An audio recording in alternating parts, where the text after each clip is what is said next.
Welcome, dear listener, to this quiet journey through the annals of history. As you settle in for a restful slumber or a moment of peaceful reflection, I invite you to transport your mind to a distant time and place. Imagine, if you will, a realm of stone castles, grand tapestries, and regal pageantry, the world of medieval Europe. Before we embark on our exploration of the lives of royal women in this era, I'd love to know where in the world you're joining us from today. Whether it's morning, noon, or night in your corner of the globe, I'm so glad you've chosen to spend this time with me. If you enjoy this type of calm, historical storytelling, I warmly encourage you to subscribe so we can embark on many more adventures through the ages together. Now, let us gently step back in time to an age that is often romanticized in tales of chivalry and courtly love. But for the women of royal blood who lived in these times, life was often far from a fairy tale.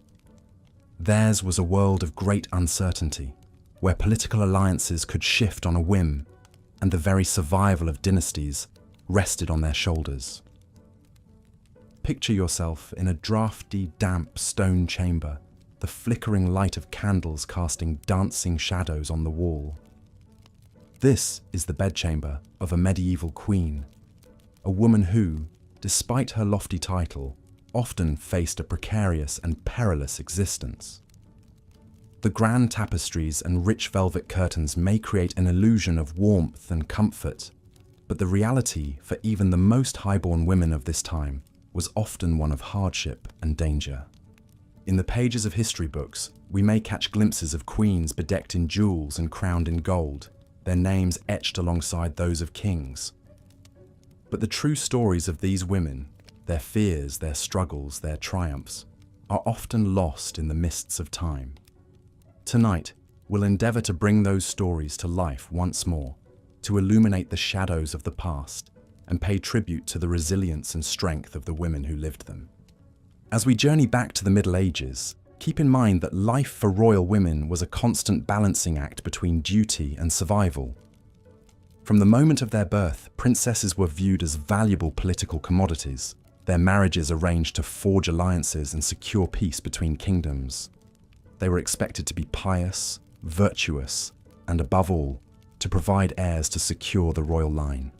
But in a world where the whims of men could determine the fate of nations, even the most exalted women lived under the constant threat of danger. Assassination, revolt, and warfare were ever-present spectres, lurking in the shadows of even the grandest castles. And in an age where medical knowledge was rudimentary at best, the very act of fulfilling their most essential duty, bearing children, could be a death sentence. Yet even in the face of such adversity, many royal women managed to carve out spheres of influence and leave their mark on history. Some ruled as regents in their husbands' stead, skillfully navigating the treacherous waters of medieval politics. Others became patrons of the arts and learning, using their wealth and status to foster cultural growth. And a few, through sheer force of will and personality, managed to defy the conventions of their time and seize power in their own right. As we delve into the stories of these remarkable women, I invite you to let your imagination transport you to their world. Picture yourself walking the stone hallways of a medieval castle, the hem of your gown trailing on the rushes strewn across the floor. Imagine the weight of a jeweled crown upon your brow and the whispered intrigues of courtiers echoing in your ears. In the coming hours, we'll meet queens and princesses, duchesses and countesses, women who faced unimaginable challenges and yet left an indelible mark on the pages of history. So settle in, dear listener, and let the tales of these bygone heroines paint pictures in your mind as you drift off to a peaceful slumber. Our first stop on this journey through time will be the turbulent life of Matilda, daughter of King Henry I of England. Born in 1102, Matilda was destined from birth to be a pawn in the great game of medieval politics. As the only legitimate child of Henry I, she was his heir apparent, a status that would lead to a lifetime of struggle and strife. Matilda's early years were marked by the kind of upheaval that was all too common for royal women of her time. When she was just 8 years old, she was sent to Germany to be married to Henry V, the Holy Roman Emperor. This was a political alliance, pure and simple, a way for her father to secure a powerful ally on the continent. For young Matilda, it meant being torn away from all that was familiar and thrust into a foreign court where she knew neither the language nor the customs. One can only imagine the fear and loneliness she must have felt as she sailed across the sea to her new home, her fate sealed by the machinations of men she barely knew. As Empress of the Holy Roman Empire, Matilda was expected to play the role of dutiful wife and queen. She was known for her piety and her patronage of religious houses, virtues that were highly prized in a medieval consort. But Matilda's life was not to be a quiet one of domestic contentment. In 1125, Emperor Henry V died suddenly, leaving Matilda a widow at the age of just 23. And so, she found herself once again at the center of a political maelstrom. With no male heirs to inherit the Holy Roman Empire, Matilda was forced to fight for her rights as a ruler in her own name. She returned to England, where her father named her his heir presumptive, a move that was virtually unprecedented in a time when the idea of a woman ruling in her own right was almost unthinkable. But Matilda's claim to the throne was far from secure. When Henry I died in 1135, the stage was set for a showdown between Matilda and her cousin Stephen of Blois, who had seized the throne in her absence. What followed was a period of chaos and civil war known as the Anarchy, as Matilda and Stephen battled for supremacy. For nearly 2 decades, England was torn apart by conflict, as the two claimants to the throne and their supporters clashed in a series of bloody battles and sieges. Throughout it all, Matilda displayed a tenacity and force of will that was remarkable for a woman of her time. She personally led armies into battle, endured harrowing sieges, and narrowly escaped capture on more than one occasion. In 1141, she came tantalizingly close to securing the throne, even holding court in London as Lady of the English. But the tides of war and the prejudices of men were ultimately too much to overcome. In the end, it was Matilda's son, Henry II, who would go on to rule England, founding the great Plantagenet dynasty. But Matilda's legacy lived on, not just in her progeny, but in the very idea that a woman could aspire to rule in her own right. Her story is a testament to the indomitable spirit of medieval royal women, who often faced unimaginable adversity and yet somehow found the strength to persevere. In a time when women were often seen as little more than property to be traded and bargained with, Matilda dared to fight for her place in history. As we continue our journey through the lives of medieval queens and princesses, we'll encounter many more stories of resilience and courage in the face of overwhelming odds. From Eleanor of Aquitaine to Isabella of France, these women navigated the treacherous waters of medieval politics with skill and determination.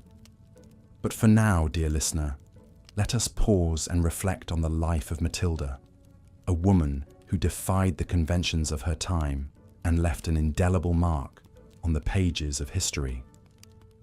As you drift off to sleep, picture her riding at the head of her army, her banner snapping in the wind, her eyes fixed on the horizon and the crown that was her birthright. In our next chapter, we'll explore the fate of royal women who were sent far from home to serve as political pawns in the great game of medieval diplomacy. Imagine being a young princess, barely in your teens, dispatched to a foreign land to marry a man you've never met, all for the sake of a political alliance. This was the fate of countless royal women in the Middle Ages who often found themselves at the mercy of the men who governed their lives. From Eleanor of Aquitaine to Marguerite of Provence, we'll meet queens who endured loveless marriages, dangerous intrigues, and the constant threat of exile or imprisonment. But for now, let the tale of Matilda's valor and determination be the last image in your mind as you slip into a restful slumber. Her story is a reminder that even in the darkest of times, the human spirit has an incredible capacity for resilience and strength. Good night, dear listener, and sweet dreams. When next we meet, we'll continue our exploration of the lives of medieval royal women, lives marked by duty, danger, and the eternal struggle for power and survival in a world dominated by men. As we've seen, medieval queens and princesses faced the ever-present spectre of childbirth, a perilous and often deadly ordeal in an age before modern medicine. One such tragic tale is that of Anne Neville, wife to King Richard III and Queen of England for just over a year. Born into the influential Neville family, Anne was no stranger to the twists and turns of fortune that characterized the lives of medieval noblewomen. Her father, known as Warwick the Kingmaker, was instrumental in deposing King Henry VI and installing Edward IV on the throne. But when Warwick later turned against Edward, Anne found herself caught in the middle of a bloody civil conflict. Married at just 14 to Edward, Prince of Wales, in a political alliance, Anne became Princess of Wales.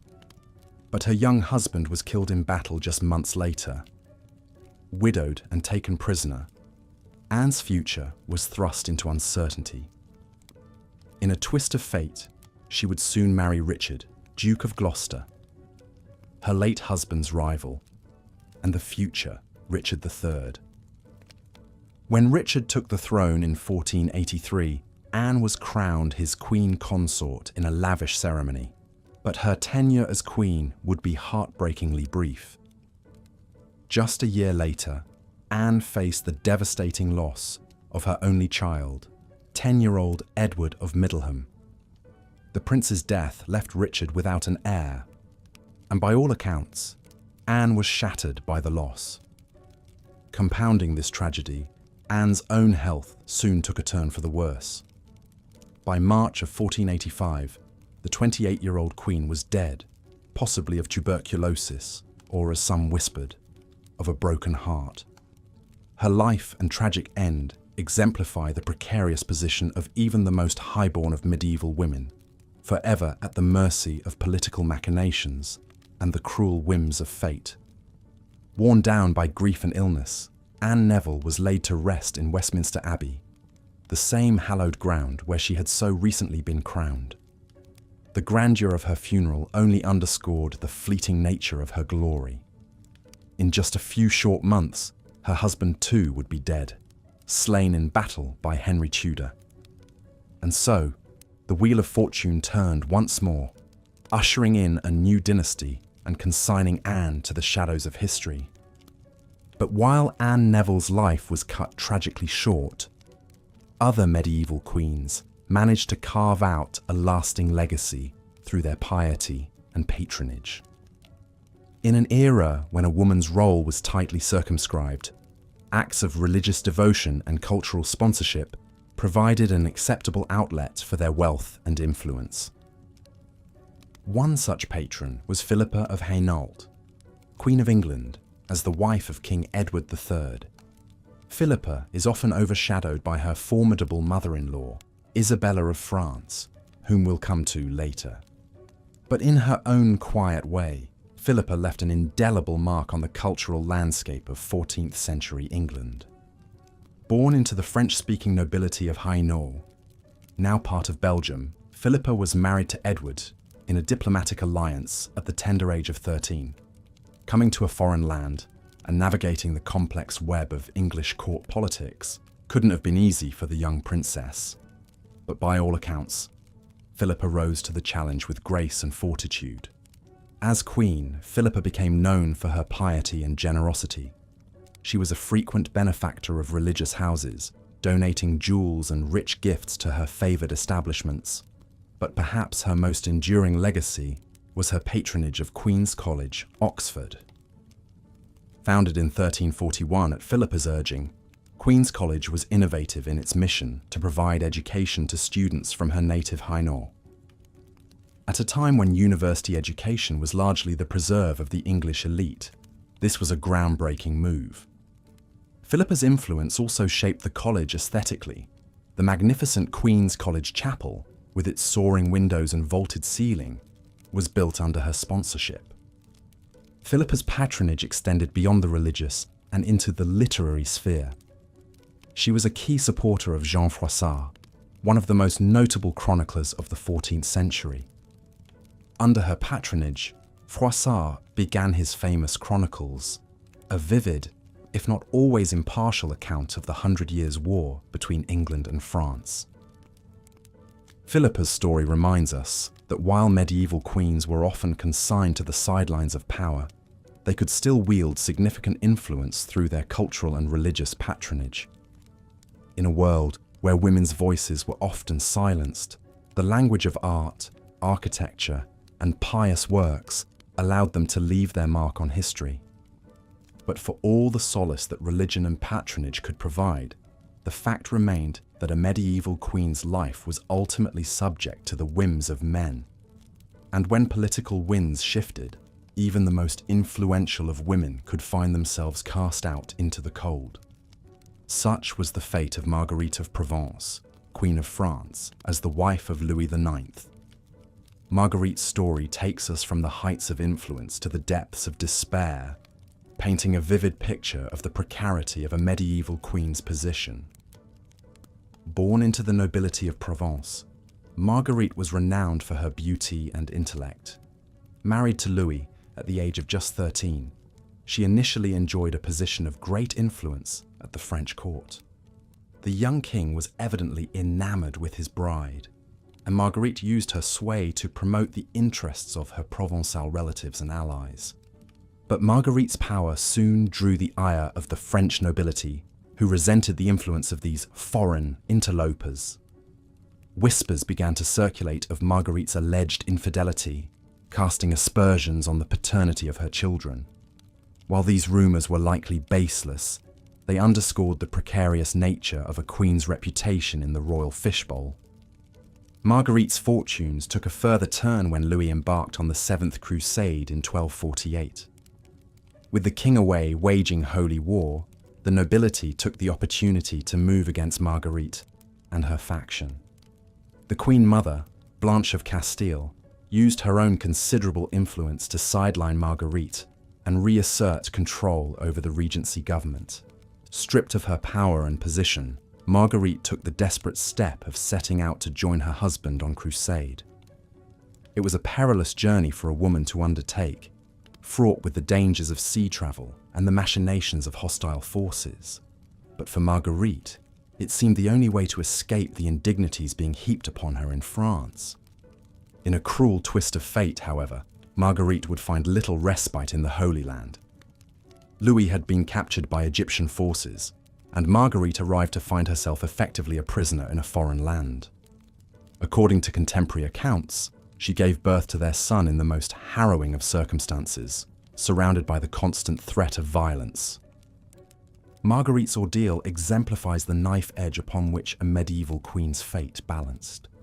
From the heights of influence to the depths of despair, her story swung on the caprice of men and the shifting sands of political fortune. Hers was a life lived in the shadow of power, ever contingent, ever precarious. Eventually, Marguerite and Louis would return to France, the crusade having ended in disaster. The king was a changed man, his fervour for holy war tempered by the brutal realities of the battlefield. As for Marguerite, she retreated increasingly into piety and acts of charity, perhaps seeking solace in the certainties of faith. When Louis set off on yet another ill-fated crusade in 1270, Marguerite was left behind to act as regent alongside their son. It was a poignant coda to a life marked by so many twists and turns of fate. Marguerite would outlive her husband by nearly 3 decades, bearing witness to the reigns of her son and grandson. In the end, Marguerite of Provence's story encapsulates so many of the themes we've explored in the lives of medieval queens. From the heights of power to the depths of despair, hers was a life buffeted by the winds of political fortune.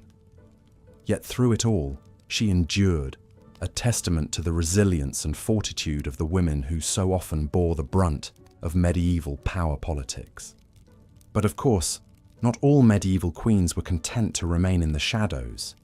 Some, through sheer force of will and personality, managed to carve out a sphere of real influence and power.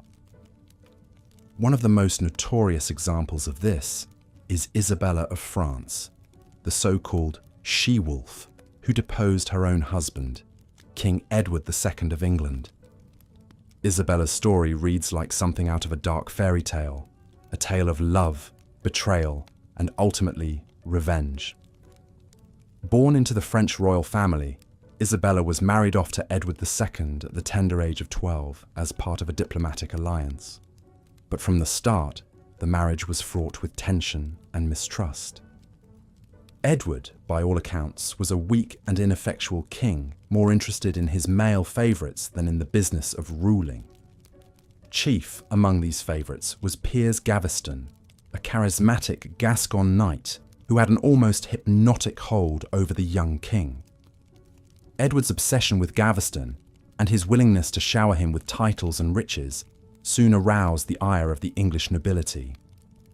For Isabella, Gaveston's influence over her husband must have been a constant source of humiliation and frustration. She was effectively sidelined in her own marriage, her status as queen eclipsed by that of a low-born knight. But Isabella was no shrinking violet. She bided her time, building alliances and cultivating her own power base. The tipping point came in 1325, when Edward sent Isabella to France on a diplomatic mission. It was a decision he would come to regret. In France, Isabella found a powerful ally in the form of Roger Mortimer, a disgruntled English nobleman who had been exiled by Edward. Together, they hatched a daring plan to depose the king and install Isabella's son, the future Edward III, on the throne. What followed was a stunning coup that would change the course of English history. With Mortimer by her side and an army at her back, Isabella landed on the English coast in 1326. The pair quickly gained support from disaffected nobles and marched on London, gathering momentum as they went. Faced with this overwhelming show of force, Edward II had little choice but to flee. He was eventually captured and imprisoned, his fate sealed by the very same nobles who had once supported him. In a chilling act of vengeance, Isabella had her husband brutally murdered, a deed that would earn her the moniker of she-wolf in the annals of history. For a time, Isabella and Mortimer effectively ruled England as co-regents, their power unchecked by any higher authority. It was a remarkable inversion of the traditional gender roles of medieval society, a woman wielding the reins of power, with a man as her consort and enforcer. But as with all tales of power and ambition, Isabella's story did not have a happy ending. Her son, Edward III, chafed under the yoke of Mortimer's influence and eventually staged his own coup, having his mother's lover arrested and executed. Isabella herself was spared, but spent the rest of her life in luxurious exile, stripped of her power and influence. In the end, Isabella of France's story stands as a testament to the extraordinary lengths to which a medieval queen might go to assert her own agency in a world dominated by men. Through sheer force of will and personality, she upended the established order, seizing power in a way that few women of her time could have dreamed of. But her tale also serves as a cautionary one, a reminder of the perils that awaited even the most formidable of women in the cutthroat world of medieval politics. For in the end, Isabella's grasp on power was always tenuous, dependent on the whims of the men around her. When those whims shifted, as they inevitably did, she found herself cast aside, a victim of the very same forces she had once sought to control. As we come to the end of our journey through the lives of these remarkable women, it's worth reflecting on the harsh realities they faced. To be a queen in the Middle Ages was to walk a constant tightrope, balanced precariously between power and peril. On the one hand, these women enjoyed a level of privilege and influence that was unimaginable to most of their contemporaries. They had access to wealth, education, and cultural resources that set them apart from the vast majority of medieval society. Some, like Philippa of Hainault, used this privilege to leave a lasting mark on the world through acts of patronage and piety. But on the other hand, these women were also acutely vulnerable, their fates tied to the shifting winds of dynastic politics and the whims of the men around them. They faced constant threats to their safety and well-being, from the perils of childbirth to the machinations of rivals and enemies. Some, like Anne Neville, met with tragedy and heartbreak, their lives cut short by the cruel twists of fate. And even those who managed to carve out a sphere of influence, like Isabella of France, did so at great personal risk. In a world where power was the ultimate prize, a woman who dared to reach for it could just as easily find herself cast down into the abyss. Perhaps what's most striking about these stories is the sheer resilience and fortitude of the women who lived them. In the face of unimaginable adversity, they found ways to endure, to adapt, and even to thrive. Whether through acts of piety, patronage, or sheer political maneuvering, they asserted their agency in a world that sought to deny it to them at every turn. In the end, their stories serve as a powerful reminder of the extraordinary capacity of the human spirit to overcome even the most daunting of obstacles. They may have lived in a world far removed from our own, but the challenges they faced, of love and loss, of power and peril, are ones that still resonate across the centuries. So, as we close the book on this chapter of history, let us remember these women, not just as queens and consorts, but as individuals, each with her own unique story to tell. In doing so, we honor their memory and the enduring legacy they left behind. And with that, we come to the end of our journey through the lives of medieval queens. I hope that, in some small way, their stories have shed light on the complex realities of life in the Middle Ages, a world of grandeur and squalor, of piety and violence, of love and loss. But more than that, I hope they've served as a reminder of the extraordinary resilience and strength of the human spirit. These women, for all the challenges they faced, found ways to leave their mark on history through their patronage, their piety, and their sheer force of will. As we drift off to sleep, let us carry their stories with us, a testament to the enduring power of the human experience across time and across cultures. And let us remember that even in the darkest of times, there is always a glimmer of light to be found, a flicker of hope that can guide us through to brighter days ahead. Good night and sweet dreams. As we've seen, medieval queens and princesses often found their lives shaped by forces far beyond their control, married off to secure alliances, sent to foreign courts, and pressured to produce male heirs. But perhaps no aspect of their lives was more harrowing and dangerous than the perils of childbirth. In an age long before modern medicine, obstetrical care was rudimentary at best. Midwives who attended most births relied more on folklore and tradition than scientific knowledge. The concept of hygiene was poorly understood. Labour took place in dark, stuffy chambers, on beds soiled with the bodily fluids of previous births. Instruments, when used, were not properly cleaned. It's hardly surprising that puerperal fever, caused by bacterial infections, was rampant. For a queen, the risks were compounded by the immense pressure to deliver a healthy son. The succession of a dynasty, the stability of a kingdom, could hinge on the sex of a newborn. Imagine labouring for hours or days in excruciating pain, fearing not only for your own life, but also the political fallout if you failed to produce an heir. The tragic story of Anne Neville, wife of King Richard III, illustrates just how dangerous childbirth could be, even for those at the very pinnacle of society. At just 16, Anne became Queen of England when her husband seized the throne. An intelligent and influential woman, she gave birth to the couple's only legitimate son, Edward of Middleham, around 1476. But only a decade later, both Anne and her young son fell gravely ill, likely from tuberculosis. Despite her elevated status, there was little doctors could do. In a matter of months, Anne watched helplessly as her son wasted away and died. Her own health broken, she lived only a few months more before succumbing herself at Westminster Palace in March 1485. She was just 28 years old. Anne's heartbreaking tale was all too common in an era when medicine was powerless against so many ills. For every queen who successfully navigated the perils of childbirth, dozens did not. It's a stark reminder of just how fragile life could be, even for those born to privilege and power. Of course, some royal women did manage to wield influence and authority despite the constraints placed upon them, but to do so often required extraordinary strength of will and personality. They had to navigate not only the dangers of the birthing bed, but the cutthroat intrigues of court politics as well.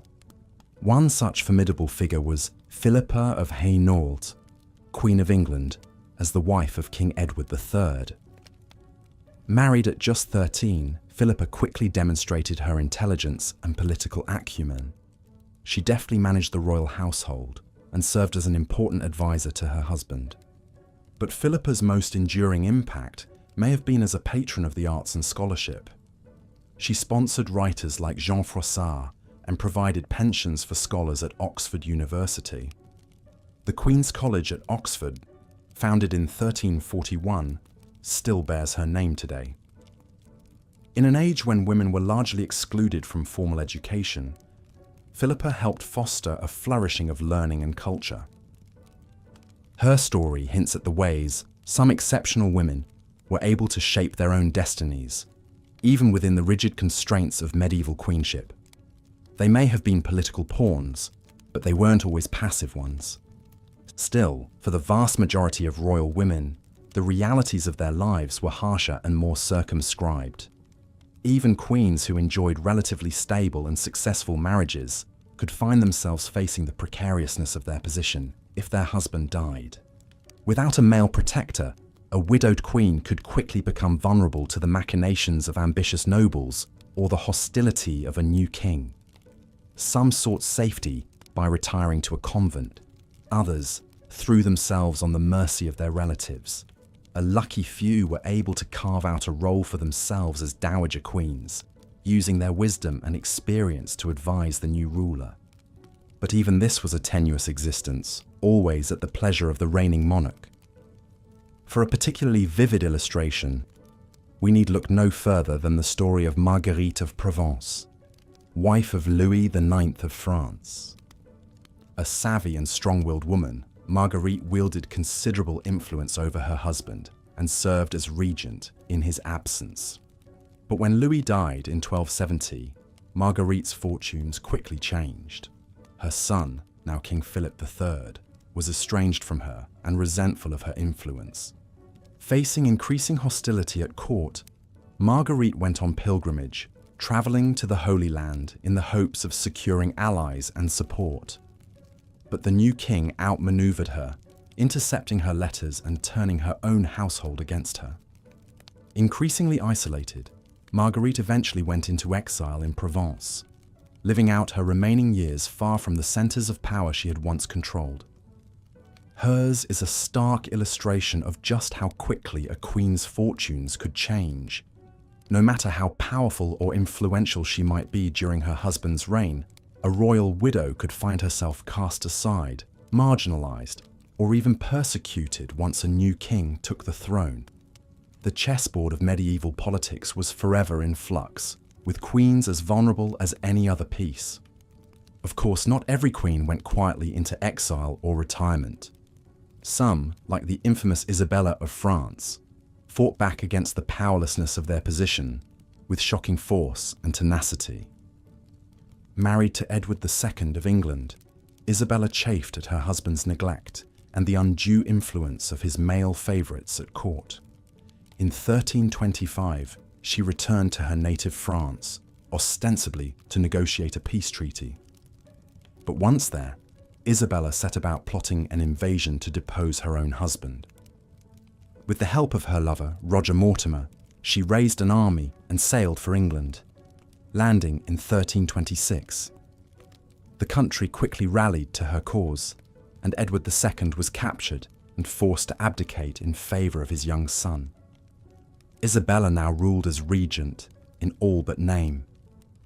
It was a stunning reversal, a woman overthrowing the rightful king. But Isabella's bold gambit illustrates just how high the stakes could be for medieval queens. Deprived of official power, they could still find ways to exert their will, even if it meant resorting to violence and intrigue. Isabella's story is a vivid reminder that while royal women were often pawns, they weren't always passive ones. Through cunning, determination, and sheer force of will, a few managed to upset the chessboard and seize some measure of control over their own fates. But such dramatic coups were the exception rather than the rule. For most medieval queens and princesses, life was a constant negotiation of the limits placed upon them by a deeply patriarchal society. Valued mainly for their wombs, they faced immense pressure to produce male heirs. Subject to the whims of fathers, husbands, and sons, their lives were forever precarious. Some found a measure of autonomy through religious devotion or patronage of the arts. Others forged alliances and exerted soft power behind the scenes. A tenacious few even managed to rule as regents or wield overt political influence. But none could fully escape the brutal realities of their position. In a world where power was the preserve of men, royal women faced a constant struggle to shape their own destinies. The perils of childbirth, the capriciousness of dynastic politics, the looming threat of marginalization or exile. These were the inescapable conditions of their lives. And so we return to that drafty castle chamber, to the exhausted figure of the medieval queen, surveying her cramped world of tapestries and smoky fires.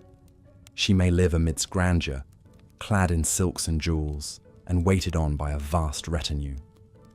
But she knows her true worth is measured only in the sons she can produce.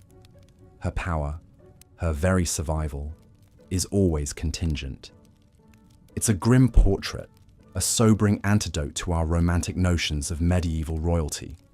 But it's also a testament to the resilience and resourcefulness of the women who endured these hardships. Deprived of autonomy, beset by dangers, they nevertheless found ways to leave their mark on history. In their stories, in the triumphs and tragedies, the acts of piety and patronage and intrigue, we catch a glimpse of lives lived under extraordinary pressure, and we're reminded that even in the most constrained of circumstances, the human spirit has a remarkable capacity for endurance and even defiance. So let us spare a thought for Matilda and Eleanor, for Anne and Philippa, and Marguerite and Isabella, and for the countless anonymous royal women whose names are lost to history. Theirs was a brutal and often thankless existence, but one that nevertheless shaped the course of nations and dynasties. In remembering their struggles, we honor their grit and tenacity in the face of overwhelming odds. As the candles flickered in the drafty bedchamber, casting dancing shadows on the stone walls, Marguerite of Provence clutched her rosary beads and uttered a fervent prayer. She was about to embark on a perilous journey, a pilgrimage that would take her far from the relative safety and comfort of the royal court. In the 13th century, embarking on a religious pilgrimage was one of the few occasions when a queen might undertake extensive travel. The church heartily approved of these acts of public piety by royal women. Marguerite, wife of the celebrated French King Louis IX, had vowed to make a pilgrimage to the Abbey of Cluny if her husband safely returned from the Seventh Crusade.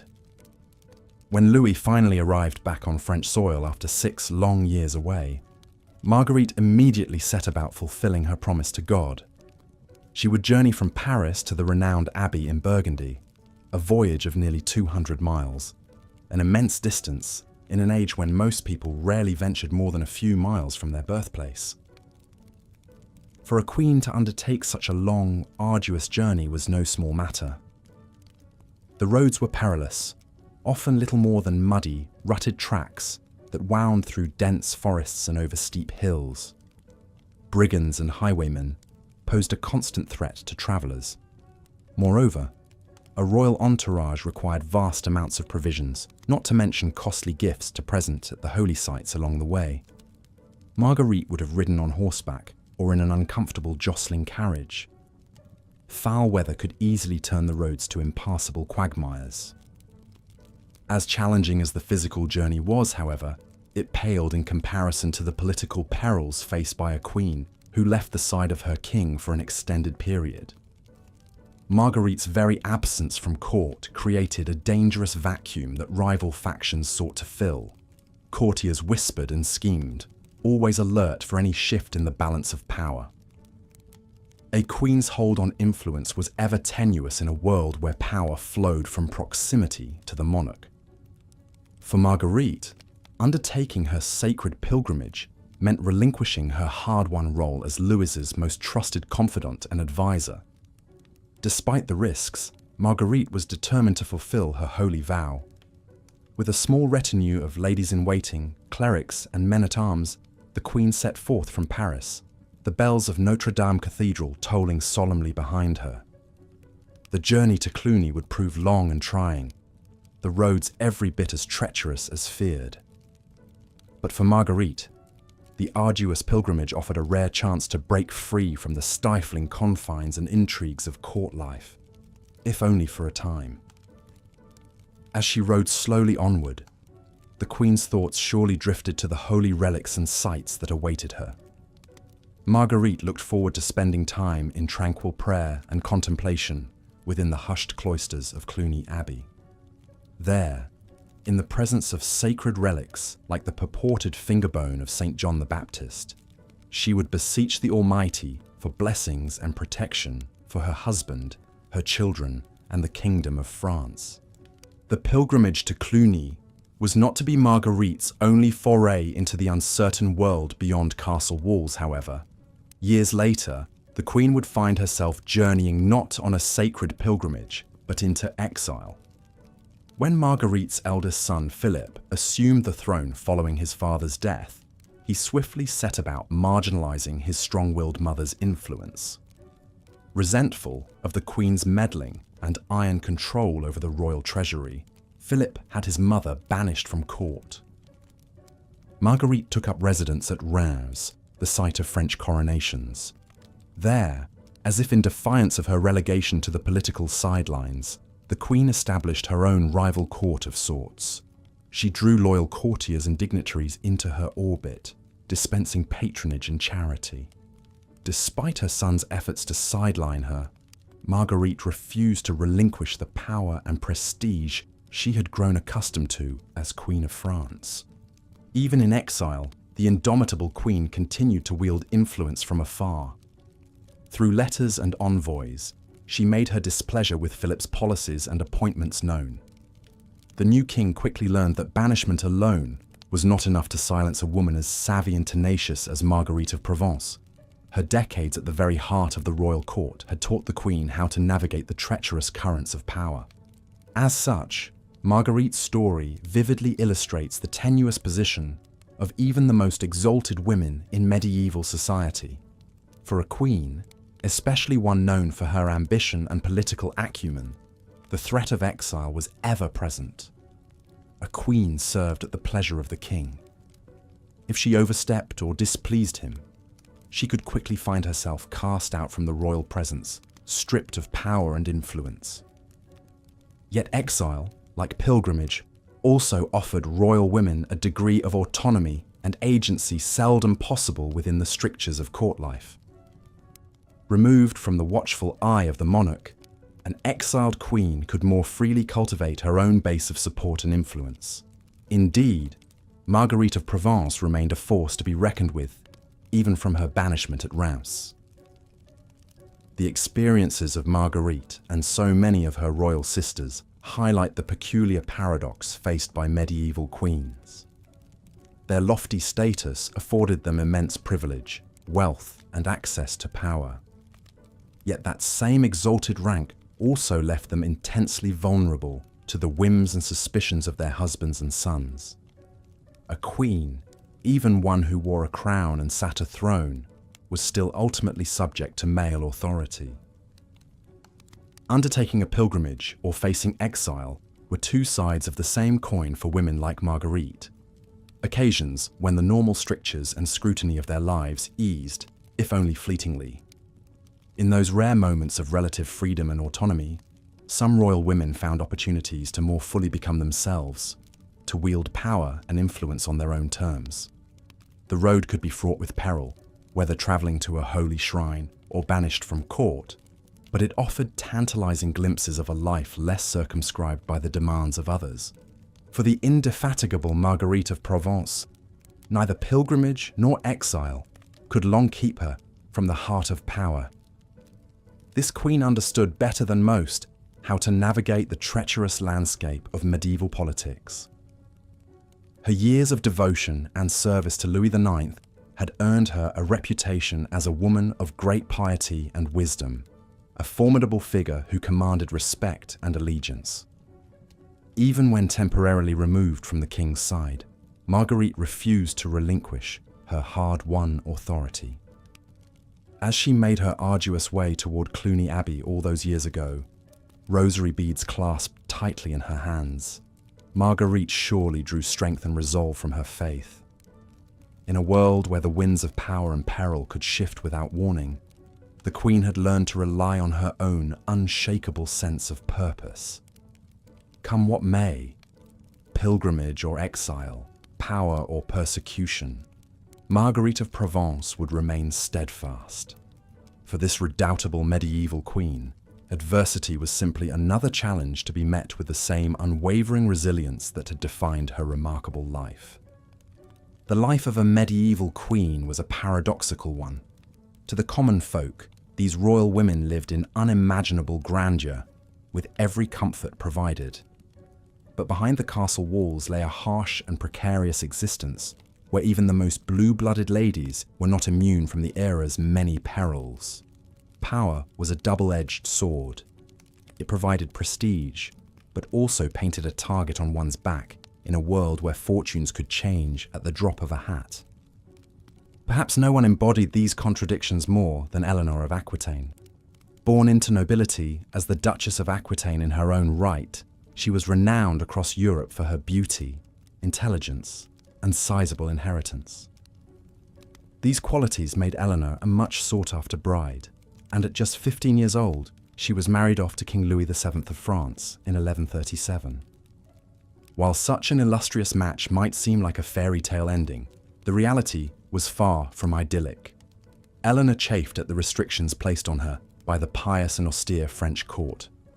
The king was more interested in religious devotion than romantic love, and the couple became increasingly estranged. During their marriage, Eleanor accompanied Louis on the ill-fated Second Crusade to the Holy Land, an arduous journey for even the hardiest of men, let alone a young queen. The expedition was a failure on many fronts, and rumour swirled that Eleanor had engaged in an affair with her uncle Raymond while in Antioch. Although never proven, the scandal further strained her relationship with Louis. Upon their return, the couple soon sought an annulment on the grounds of consanguinity, as they were in fact distant cousins. The convenient discovery of this blood tie provided a face-saving way to end their unhappy union. At age 30, Eleanor once again found herself a pawn on the marriage market, albeit an extremely valuable one. Her vast lands made her an attractive prospect for many powerful suitors. Just 2 months after her annulment, she hastily wed the young Henry Plantagenet, Duke of Normandy, and Count of Anjou. It was a defiant match that shocked many, as Henry was the rival and enemy of her former husband Louis. This second marriage proved more passionate, but no less tumultuous. Henry and Eleanor had a fiery dynamic, clashing often as two strong personalities both accustomed to having their way. When Henry ascended to the English throne in 1154, Eleanor was crowned Queen of England. Over the next 13 years, she bore Henry 8 children, including 5 sons, finally achieving the critical duty of providing male heirs. But Eleanor was no passive consort content to stay quietly in the background. She continued to be actively involved in governance, often serving as regent in Henry's absence. Her court at Poitiers became a renowned centre of courtly love and artistry, in contrast to Henry's more rough-and-tumble preferred pastimes like hunting and warfare. As their children grew, family squabbles escalated into outright rebellion, with Eleanor's sons rising up against their father, likely with her tacit support. Incensed by this betrayal, Henry had Eleanor arrested and imprisoned for treason.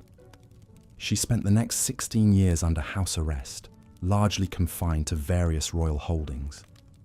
It was only after Henry's death in 1189 that Eleanor was finally freed by her son, and now King Richard the Lionheart. In a remarkable turn of events, the nearly 70-year-old Eleanor stepped back into the spheres of power as she took on the role of regent while Richard launched his crusade. Even in her advanced age, the indomitable queen travelled across Europe to negotiate Richard's marriage and ransom when he was captured.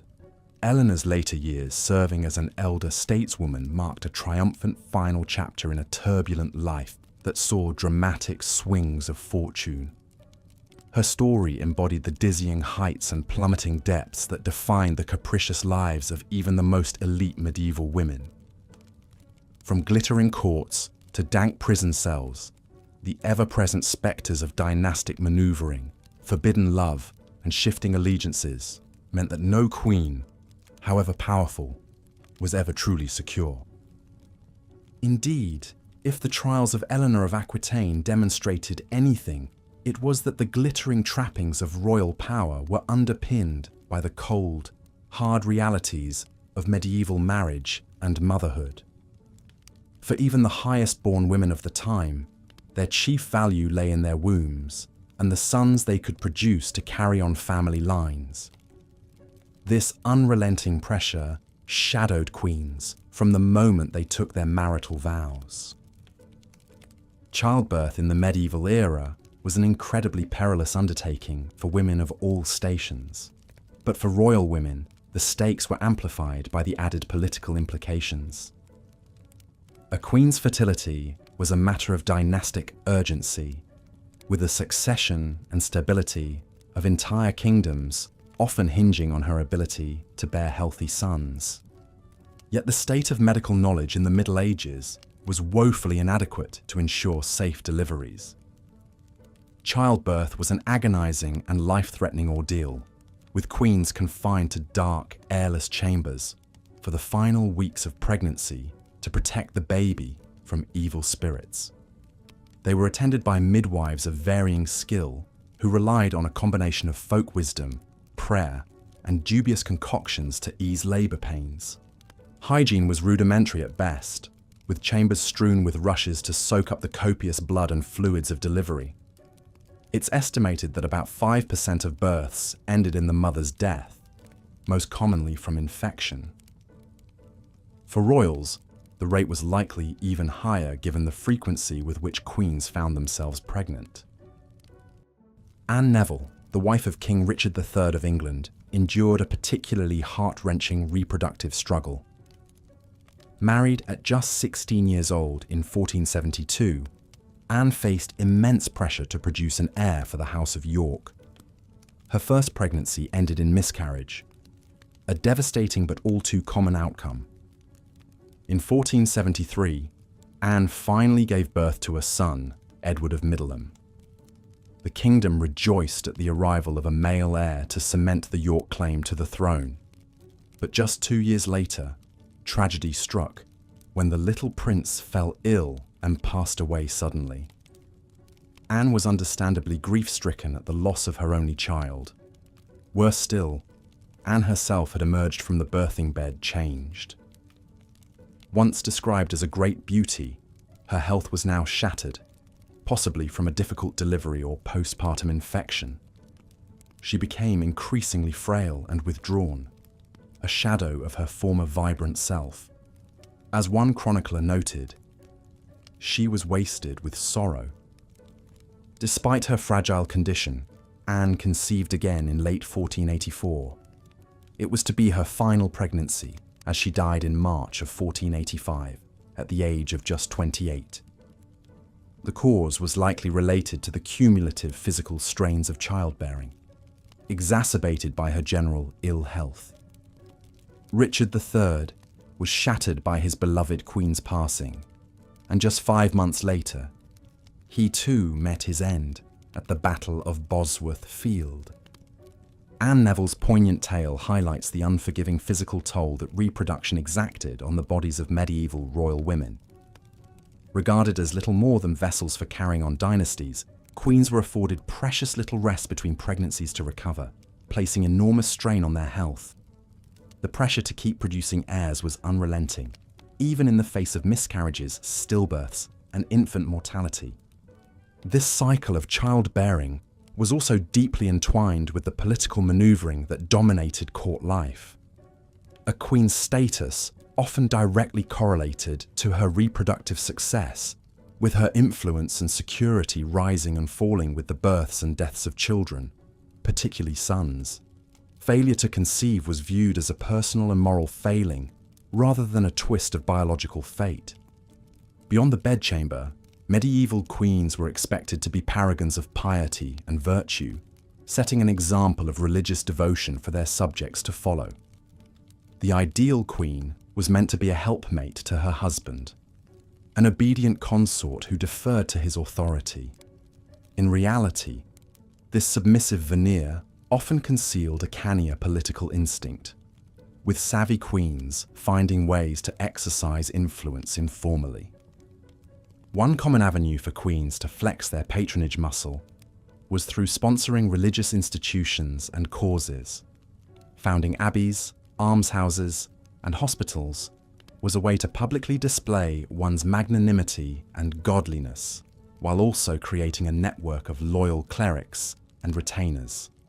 These acts of conspicuous piety served to counter the frequent whispers about Queen's lasciviousness and meddling that swirled around court. Philippa of Hainault, the wife of King Edward III of England, skillfully navigated these expectations during her 3 decades as queen. Revered for her compassion and generosity, she endowed Queen's College at Oxford University, with the aim of providing education to poor students. She was also a keen patron of the arts, employing minstrels and poets to entertain at her lively court. But perhaps Philippa's most enduring legacy was her influence on the next generation of Plantagenets. She served as a trusted advisor to her eldest son Edward, the famed Black Prince, cultivating his leadership abilities and chivalric ideals. When the king descended into dotage, it was Philippa who helped manage the transition of power to their capable heir. As mother to an impressive brood of 12 children who survived to adulthood, Philippa had fulfilled her duty and then some to propagate the Plantagenet line. Her fecundity combined with her gracious but steely disposition made her a formidable queen who commanded genuine respect rather than grudging obeisance. When she passed away in 1369, she was deeply mourned by the king and kingdom alike. In many ways, Philippa of Hainault represented the medieval queenly ideal, a fertile, decorous consort who provided wise counsel while largely remaining in the background. But this paradigm was not one that all royal women could or would conform to. In a world where the boundaries between the personal and political were gossamer thin, some queens could not resist the temptation to test the limits of their feminine authority. Perhaps no medieval queen pushed the envelope further than Isabella of France. The only surviving daughter of King Philip IV of France, Isabella was married off to King Edward II of England in 1308 at the tender age of 12. It was a classic diplomatic alliance, meant to ease tensions between the two kingdoms. But the marriage soon soured as Edward's blatant favoritism toward his male courtiers, particularly Hugh Despenser the Younger, alienated Isabella. By 1325, the estrangement between the royal couple had reached a breaking point. Using the excuse of negotiating a peace treaty with France, Isabella decamped to Paris and refused to return to England as long as the Despensers remained at court. From exile, she began plotting to overthrow her husband with the help of her lover, Roger Mortimer.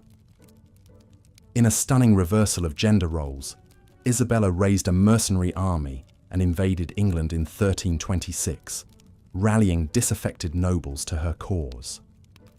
Deserted by his followers and captured by Isabella's forces, Edward II was forced to abdicate in favour of their teenage son, who became King Edward III. Although Isabella claimed to be acting as regent for her son, it soon became clear that she and Mortimer were the true power behind the throne. For 4 years, the pair ruled England in all but name, using their position to enrich themselves and dispatch their enemies. It was an astonishing turn of events in an era where women, let alone queens, were expected to be submissive and apolitical. Isabella's brazen actions earned her the moniker, the She-Wolf of France, for her ruthless pursuit of power. But Isabella's gambit was a step too far for the English nobility, who chafed at being ruled by an adulterous foreign-born queen and her upstart lover. In 1330, the young King Edward III asserted his authority by staging a palace coup, arresting Mortimer and having him executed for treason. As for Isabella, she was effectively banished from court, forced to live out her remaining years in obscurity at a remote castle. Isabella of France's dramatic rise and fall embodied the knife's edge that medieval queens had to walk. Operating in the shadowlands between explicit and implicit power, they had to tread carefully in asserting their influence. A misstep could mean disgrace, exile, or even death in an unforgiving political landscape. For while queenship conferred great privilege and prestige, it also entailed profound vulnerability and precarity. Royal women were always just one false move, one dry womb, one rogue rumour away from disaster. In a world where dynastic ambition trumped all, queens were often little more than pawns to be traded, tolerated and tossed aside in the great game of statecraft. This reality was perhaps most viscerally reflected in the perils of pilgrimage and exile that loomed over many medieval queens. In an era of performative piety, going on pilgrimage was one of the few acceptable reasons for royal women to venture beyond their domestic sphere. These journeys offered a rare taste of adventure and autonomy, a chance to escape the suffocating confines of the court. But pilgrimage was also an immensely arduous and hazardous undertaking in the medieval era. Travel was slow and uncomfortable, along rutted roads and stormy seas. Bandits and disease posed a constant threat, ready to cut down even the most blue-blooded of wayfarers. Many queens undertook pilgrimages not just for spiritual edification, but for political expediency, either as penance for perceived transgressions or as a show of contrition to ease tensions. For Marguerite of Provence, consort to Louis IX of France, pilgrimage proved to be a source of both solace and sorrow. A deeply devout woman, Marguerite accompanied her equally pious husband on his first crusade to Egypt in 1248. It was a disastrous campaign, culminating in Louis being captured by the Mamluks. Marguerite, who was pregnant at the time, managed to scrape together the enormous ransom to free Louis and his surviving men. But the ordeal left them both physically and mentally scarred, with Louis vowing to launch another crusade to atone for his failure. In 1270, the royal couple set out again, this time for Tunis. But they never reached their destination. Louis died of dysentery along the way, leaving Marguerite devastated. Now a widow, Marguerite returned to France to serve as regent for her young son, but her grip on power was tenuous, and she soon found herself outmaneuvered by her own brother-in-law. In a final indignity, Marguerite was more or less banished from court, forced to retreat to her dower lands in Provence. It was a bitter coda to a life marked by both the lofty heights of queenship and the capricious turns of fortune. Marguerite of Provence's journey encapsulated the dizzying vicissitudes that defined the lives of medieval queens. Theirs was a tightrope existence, forever balanced between the sacral and the strife-filled, the exalted and the insecure. Even the most seemingly stable of royal marriages could not shield them from the ever-present threats of political eclipse, exile, and erasure. For in the final accounting, medieval queens were hostage to both their fickle biology and the implacable forces of dynasty. Their worth was measured in heirs and unction, their persons deployed as diplomatic bargaining chips. They lived under a burden of relentless scrutiny, their every move and utterance dissected for signs of scandal or sedition.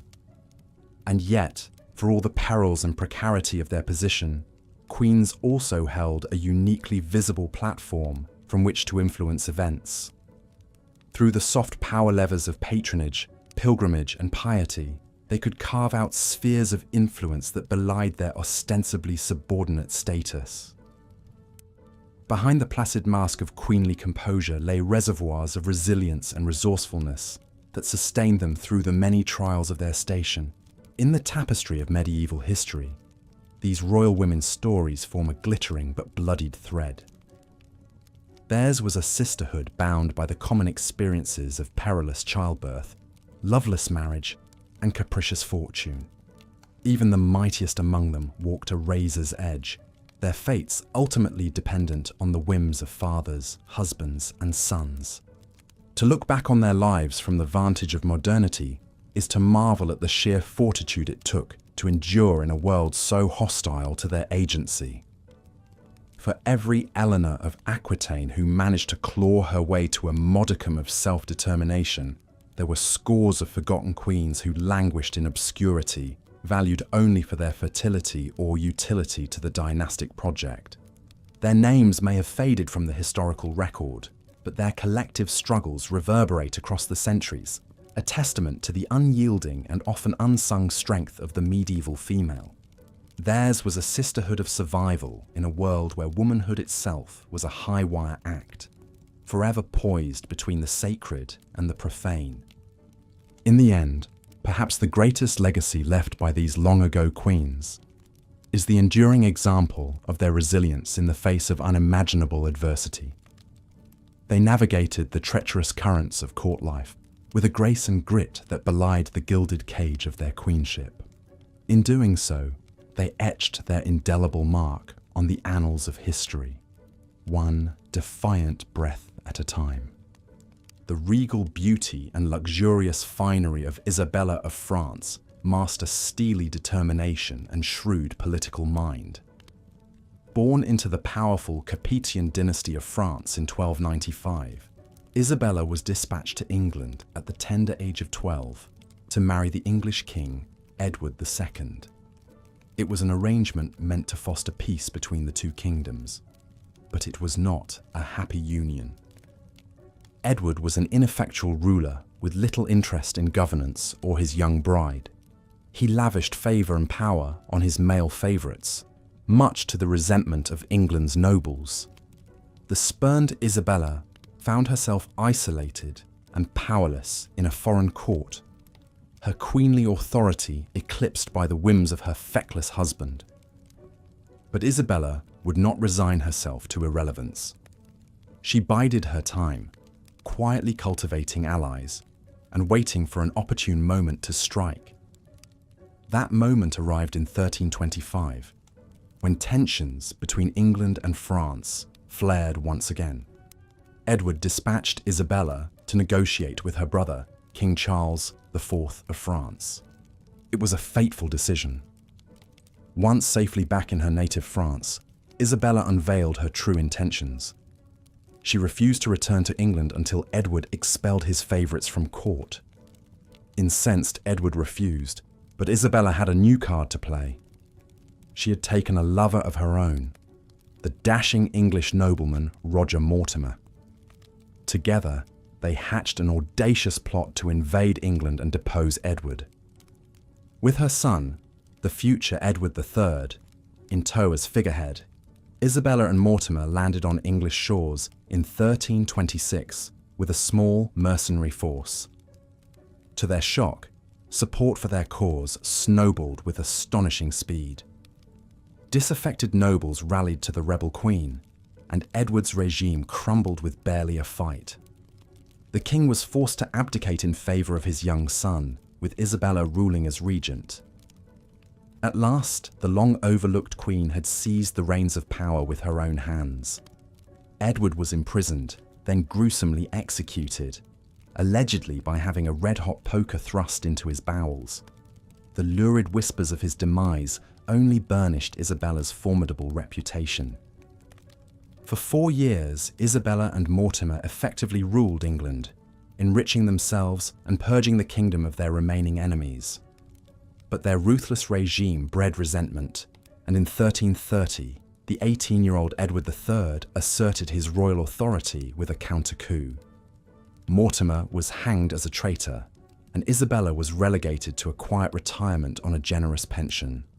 The she-wolf of France, as Isabella was dubbed by her foes, had orchestrated the first successful invasion of England since the Norman conquest 3 centuries prior. Her astonishing trajectory from child bride to rebel queen to deposed regent was a testament to her indomitable will and keen political instincts. In an age where royal women were often regarded as little more than dynastic chess pieces, Isabella boldly rewrote the rules.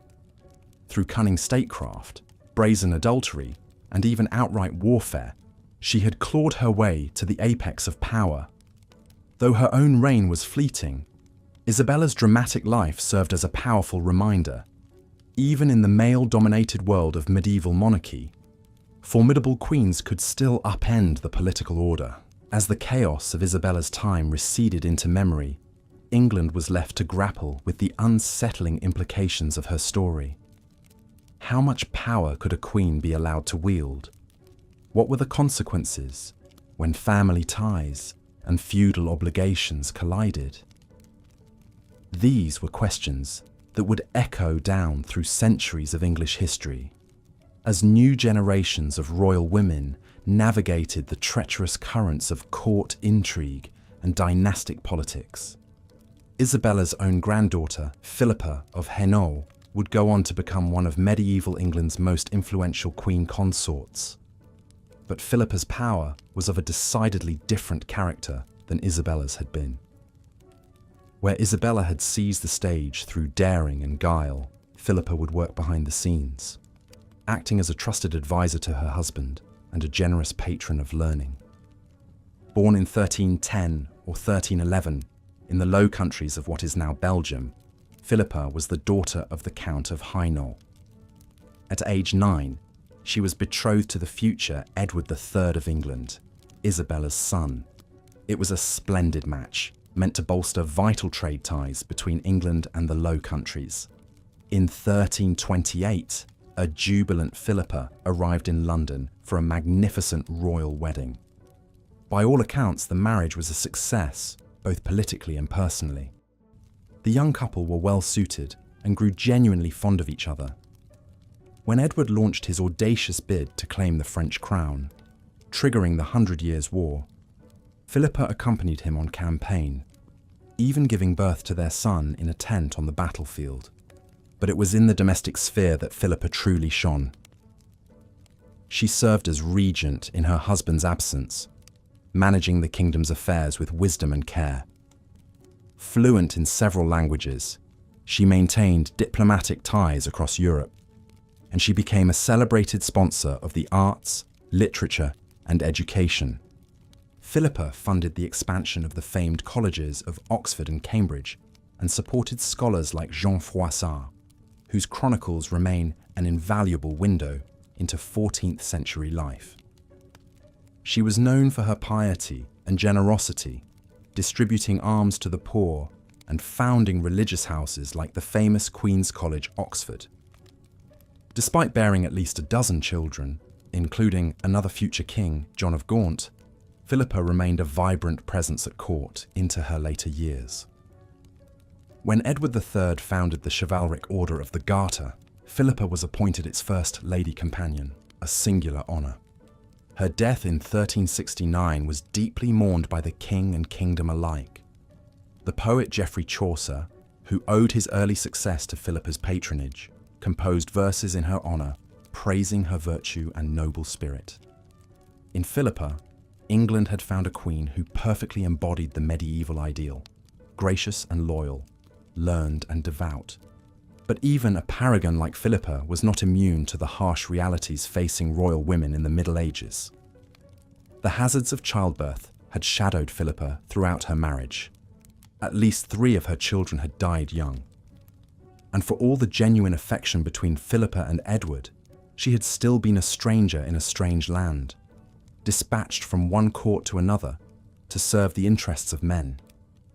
It was a theme that played out again and again in the lives of medieval queens and princesses, whether forging their own paths, like the audacious Isabella, or working within the constraints of their role, like the estimable Philippa.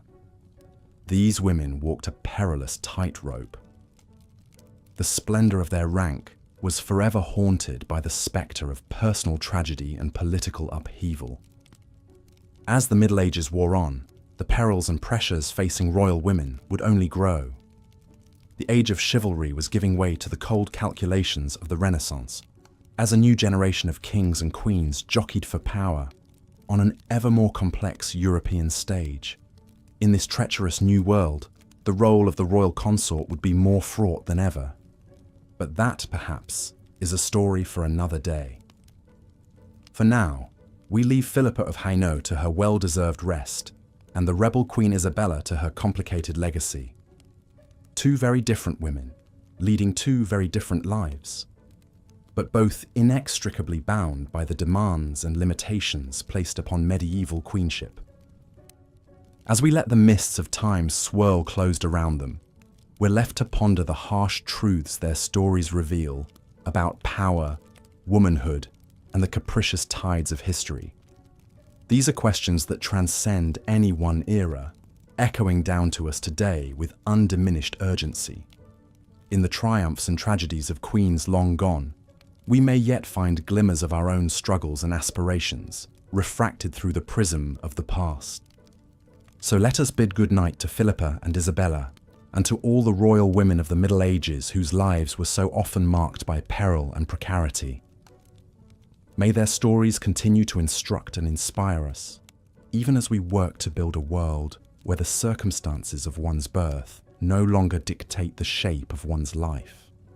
And may we always remember the quiet courage of those who came before, blazing trails through uncharted territory with grace, grit, and unflinching resolve.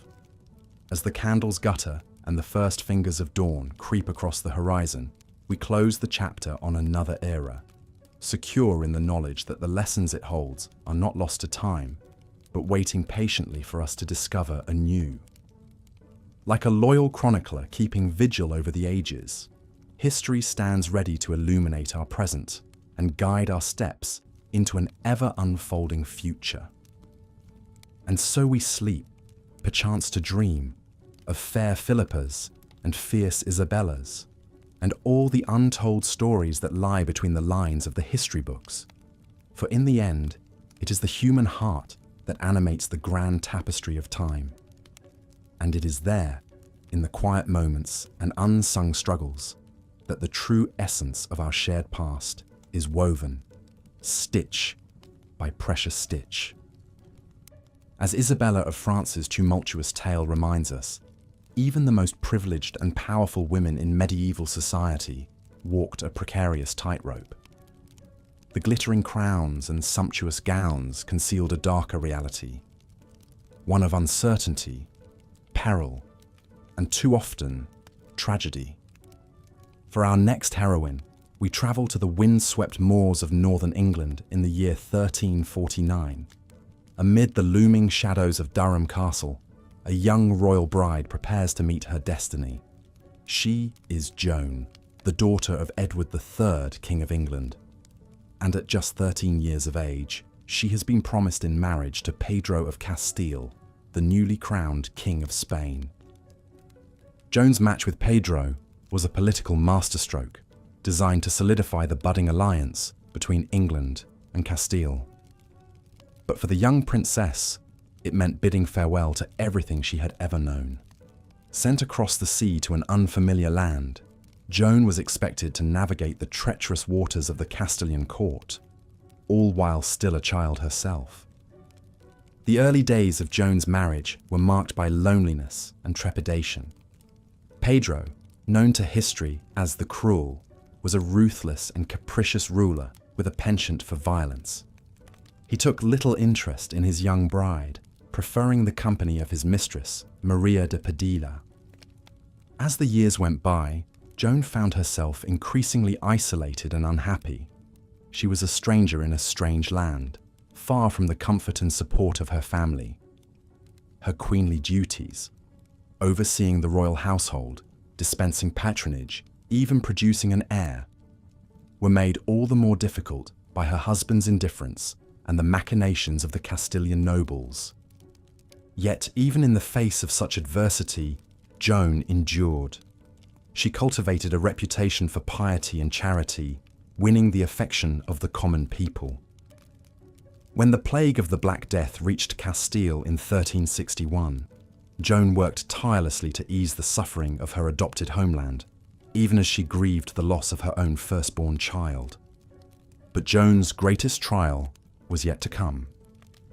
In 1366, her husband Pedro was overthrown in a coup led by his half-brother, Henry of Trastamara. Suddenly, the once powerful Queen of Castile found herself a prisoner, held captive by Henry's forces. For 6 long years, Joan languished in captivity, her fate uncertain. It was only through the tireless efforts of her father Edward III that she was finally released in 1372. Aged 33 and forever altered by her harrowing experience, Joan at last returned to England, the homeland she had left behind so long ago. Joan's tale is a poignant reminder of the powerlessness that even the most high-born women could face in the medieval world. Buffeted by political winds beyond their control, their very survival often hung in the balance. And yet, time and again, these women found reserves of resilience that belied their seemingly fragile existence. Through acts of piety, charity, and sheer force of will, they carved out spheres of influence that transcended the limitations placed upon them. One such figure was Philippa of Hainault, Queen of England and wife of Edward III. Though her marriage, like so many royal unions, was arranged for political gain, Philippa proved herself an able and influential consort. As a patron of the arts, she helped foster a cultural renaissance in the English court. The Queen sponsored minstrels, poets, and scholars, transforming her adopted homeland into a centre of learning and creativity. She even played a key role in the founding of Queen's College at Oxford University, one of the oldest and most prestigious institutions of higher learning in the world. But Philippa's influence extended far beyond the realm of arts and letters. She was a skilled diplomat, often called upon to mediate disputes and broker alliances. When the kingdom faced the ravages of the 100 Years' War, Philippa served as regent in her husband's absence, capably overseeing the governance of the realm. Perhaps most remarkably, Philippa's marriage to Edward III seems to have been a genuinely affectionate partnership. The couple had 12 children together, and by all accounts, the king relied heavily on his queen's counsel and support. When Philippa passed away in 1369, Edward was said to be inconsolable with grief. In many ways, Philippa of Hainault represents the ideal of queenship in the medieval world, a woman who, through her intelligence, grace, and strength of character, transcended the limitations placed upon her gender to become a true partner in governance. But even for a queen as capable as Philippa, life was far from a fairy tale. The spectre of death loomed large over the medieval world, and royal women were not exempt from its grasp. In an age before modern medicine, childbirth was a perilous undertaking, one that claimed the lives of countless women, both common and noble alike. Among the most tragic of these tales is that of Anne Neville, Queen of England and wife of Richard III. A daughter of the powerful Neville family, Anne was no stranger to the turbulent political landscape of 15th century England. Her father, Richard Neville, Earl of Warwick, was a key player in the Wars of the Roses, a bloody civil conflict that pitted the houses of Lancaster and York against each other in a battle for the English throne. Like so many medieval women, Anne's fate was inexorably tied to the political fortunes of the men in her life. When her father fell out of favour with the Yorkist king Edward IV, Anne and her sister Isabel were married off to Edward's younger brothers George and Richard in a bid to shore up the fragile peace. But the calm would not last. In 1471, Anne's father and husband were killed in battle against Edward's forces, leaving her a widow at the tender age of 14. Her lands and titles were stripped away, and she was placed in the custody of her brother-in-law, the future Richard III. What followed was a whirlwind courtship that scandalized the English court. Richard, it seems, had fallen deeply in love with his young charge and was determined to make her his queen. In a secret ceremony, the two were wed, much to the dismay of those who saw the match as a blatant power grab. As Queen of England, Anne Neville's life was marked by both triumph and tragedy. She bore Richard a son, Edward, securing the Yorkist dynasty's hold on the throne. But the young prince's life would be cut tragically short, dying at just 10 years of age. Anne herself would not long outlive her son. In March of 1485, after months of illness, the Queen passed away at the age of 28. The cause of her death remains a mystery to this day, with some speculating that she may have succumbed to tuberculosis or even poison. Richard III, the man who had moved heaven and earth to make Anne his bride, was said to be heartbroken by her loss. In a letter written shortly after her death, he described his queen as a good, gracious, and most virtuous lady who lived her life in a very Christian way. But even in death, Anne Neville could not escape the tumult of the times in which she lived. Just 5 months after her passing, Richard himself would be killed in battle at Bosworth Field, bringing an end to the Yorkist dynasty and ushering in the Tudor era. As we come to the close of our journey through the lives of medieval royal women, it is impossible not to be struck by the sheer resilience and fortitude they displayed in the face of unimaginable adversity. From the political machinations of Eleanor of Aquitaine to the piety of Philippa of Hainault, from the tenacity of Matilda of England to the tragedy of Anne Neville, these women navigated a world that was at once glittering and treacherous, where power and peril often went hand in hand.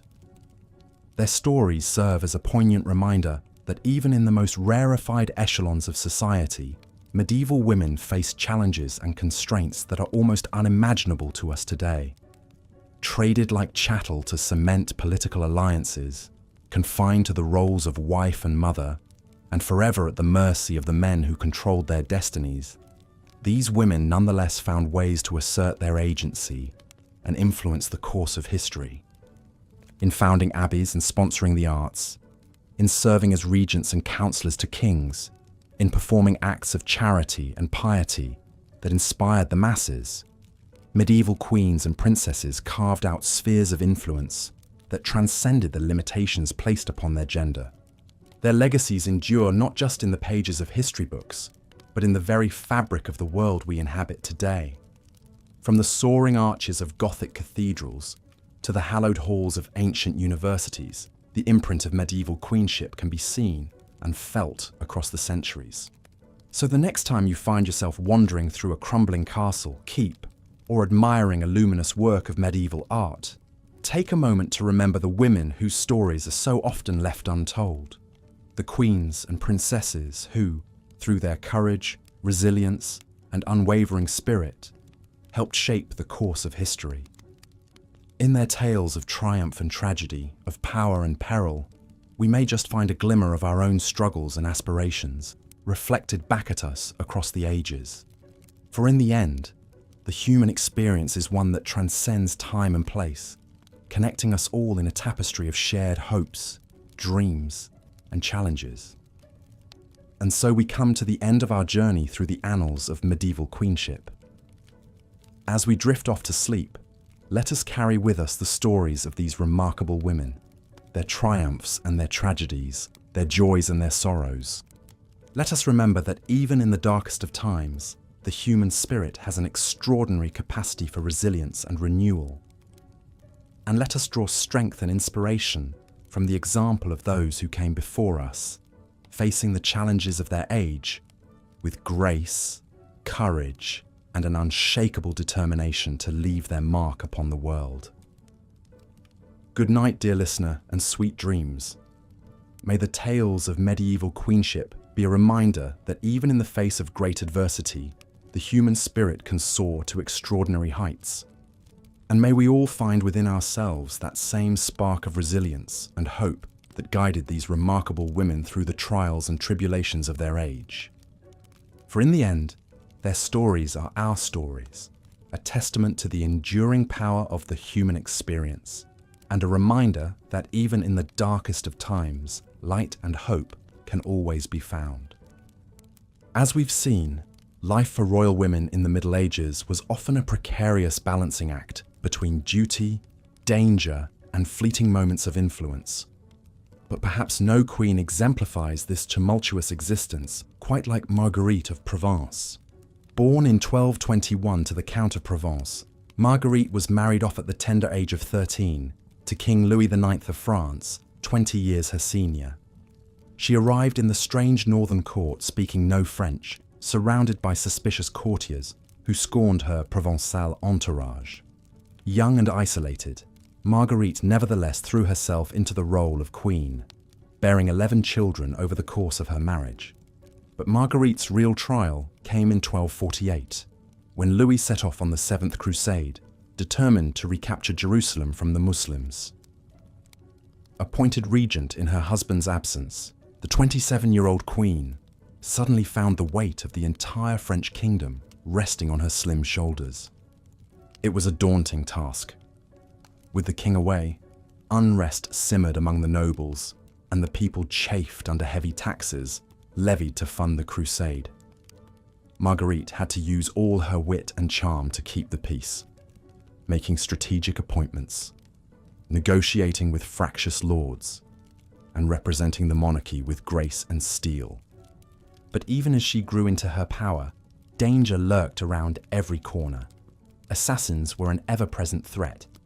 One of Marguerite's own cousins was murdered in his bed, and there was always the risk that Louis might not return from the crusade at all, leaving her son's claim to the throne vulnerable. Thankfully, Louis did come back in 1254, his army decimated by battle and disease.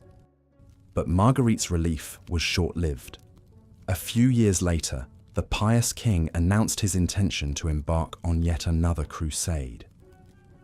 This time, over Marguerite's strenuous objections, he insisted she accompany him. And so in 1270, the 49-year-old queen found herself on a ship bound for Tunis, knowing full well the perils that lay ahead. Her worst fears were realized when dysentery swept through the crusader camp, striking down king and commoner alike. Louis IX breathed his last in a sweltering tent outside the walls of Tunis, leaving Marguerite grief-stricken and alone in a foreign land, far from home. But even in her despair, the queen summoned her strength one last time. With the same fortitude that had seen her through decades of tumult, Marguerite rallied the crusaders and negotiated a treaty with the emir of Tunis. Only then did she accompany her husband's body back to France for burial in the Basilica of Saint-Denis. Marguerite spent her final years in quiet piety, withdrawing to a convent she had founded. She had endured a lifetime of uncertainty and loss, always striving to hold the center amid the chaos. Her story reminds us of the remarkable resilience of these medieval queens, who navigated the razor's edge between power and peril with grace under unimaginable pressure. But Marguerite of Provence was far from the only royal woman to leave her mark on the Middle Ages. Across the Channel in England, another formidable queen was carving her own path through the tangle of medieval politics. Her name was Eleanor of Castile, and she was in many ways the archetypal medieval queen, beautiful, pious, and utterly devoted to her husband, King Edward I. But beneath that conventional surface beat the heart of a truly exceptional woman. Like so many royal brides, Eleanor was sent to England at a young age, betrothed to the future Edward I when she was just 12 years old. But this Spanish infanta quickly adapted to her new home, winning widespread admiration for her grace, learning and charity. Unusually for the time, Edward and Eleanor seem to have enjoyed a genuinely loving and respectful marriage. The king relied heavily on his wife's counsel, entrusting her with key diplomatic missions and even the running of the government when he was away on military campaigns. In fact, Eleanor spent much of her marriage on the move, accompanying Edward on his endless wars and royal progresses. This was no small thing at a time when travel was slow, arduous, and fraught with danger, especially for a woman who was almost constantly pregnant. But Eleanor took to the road with aplomb, overseeing a huge household staff and earning a reputation for her tireless work ethic. Rare for a queen, she even joined Edward on crusade to the Holy Land in 1270, sharing the hardships of the campaign trail.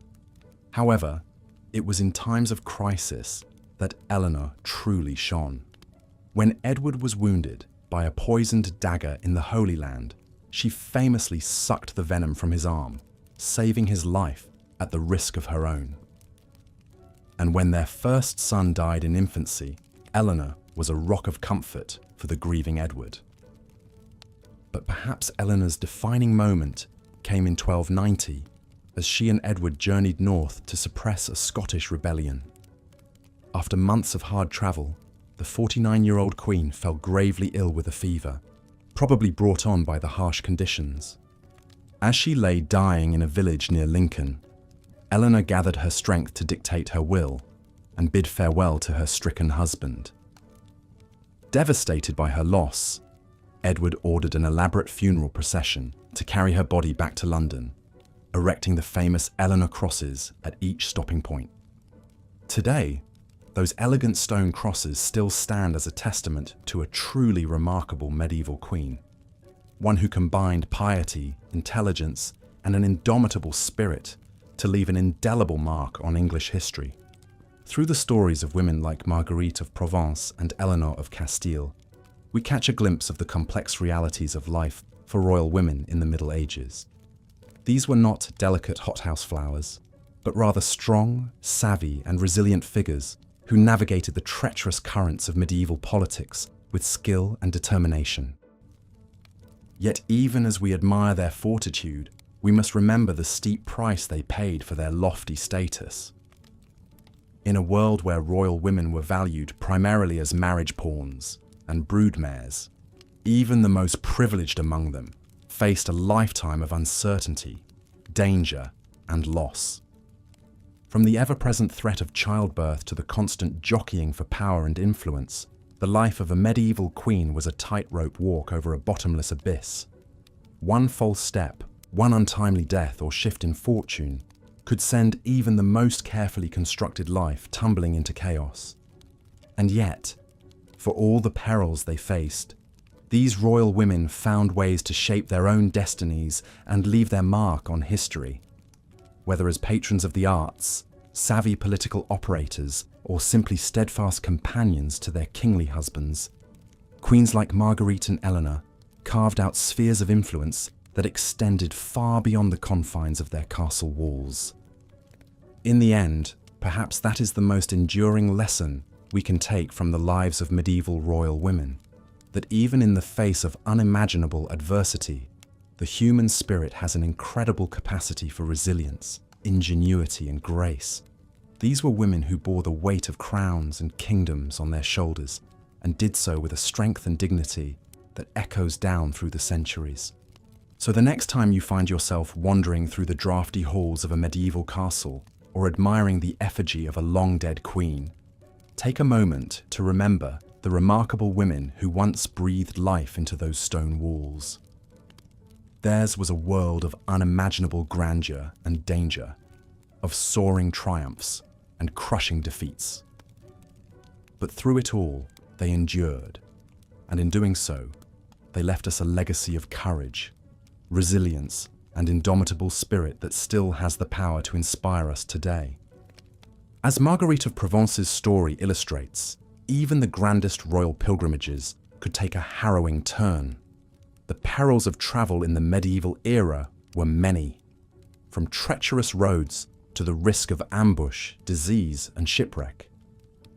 Yet for royal women, pilgrimage wasn't just an act of piety, it was a rare chance for adventure beyond the confines of the castle walls. Isabella of France, wife of King Edward II, embarked on a different kind of journey, one that would lead her down a dark and twisted path. Born into the French royal family, Isabella was renowned for her beauty and intelligence. In 1308, at the tender age of 12, she was wed to Edward in a grand ceremony meant to seal an alliance between England and France. But their marriage was troubled from the start. Edward was a weak and frivolous king, more interested in lavish entertainments and the company of his male favourites than in matters of state. He showered his friend Piers Gaveston with titles and riches, sparking the ire of his barons. Isabella, meanwhile, found herself increasingly sidelined and humiliated at court. As tensions mounted, Isabella bided her time and plotted her revenge. In 1325, she convinced Edward to allow her to travel to France, ostensibly to negotiate a peace treaty with her brother, King Charles IV. But once across the Channel, Isabella revealed her true intentions. She began gathering supporters and openly took Roger Mortimer, a powerful English nobleman, as her lover. Together, Isabella and Mortimer raised an army and invaded England, determined to depose Edward and rule in his stead. The king fled London, but was soon captured. In a sordid twist, Edward was imprisoned at Berkeley Castle, where legend has it he met a grisly end, a red-hot poker thrust into his bowels. With Edward out of the way, Isabella and Mortimer effectively ruled England for several years.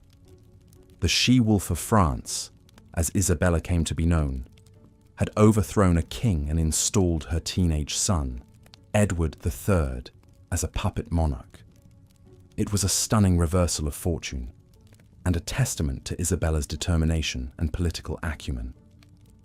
But power is a fickle mistress, and Isabella's grip on the reins of state would not last forever.